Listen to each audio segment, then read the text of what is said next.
Баршаңызға қайырлы күн достар, сіздермен бірге мен Жайна, менің каналыма қош келдіңіздер. Бүгін достар, біз осындай өте дәмді әрі тойымды манты дайындайтын боламыз. Бұл видеоның соңына дейін көрместен бұрын менің инстаграм парақшама тіркеліп кетіңіздер.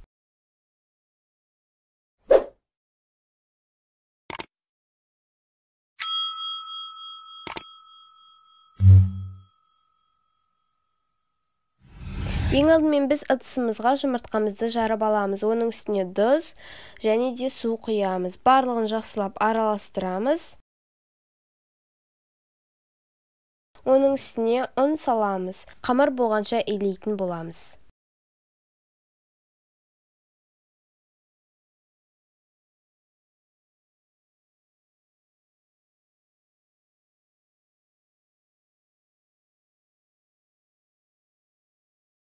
Енді оның қақпағын жауып, шамамен 20-25 минутқа қойып қоямыз.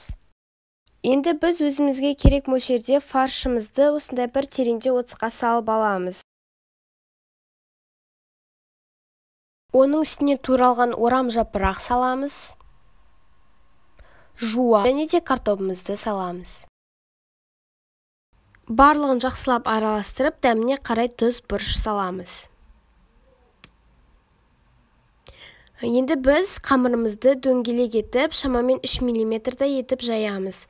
Одан кейін пышақтың көмегімен осындай 4 бұрышты ұсақ-ұсақ конверттерге бөліп шығамыз. Видеода көрсетілгенде етіп мантыны орайтын боласыздар. Екі жағын осылайынан қосасыздар, одан кейін параллель екі жағын бір-бірінен біріктіріп, жандарын осылай видеода көрсетілгенде етіп қысып істейсіздер. Негізінде осы интернетте мантыны қалай істеу керек жолдары бар, оны да қарасаңыздар болады. Бірақ та ең жеңіл жолы ол осы. Одан кейін біз мантымыздың протеинін, осындай салатын протеинін майлап, күнбағыс майымен мантымызды орташа отта шамамен 40 минуттай пісіретін боламыз.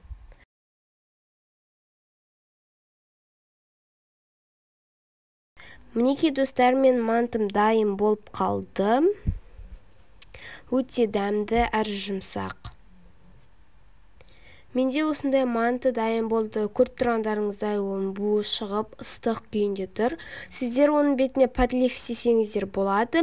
Ол үшін бізге сәбізбенен жуа қажет болады. Егер де достар бұл видео сіздерге ұнаса, лайк басып, комментарий жазып, менің каналыма тіркеліңіздер.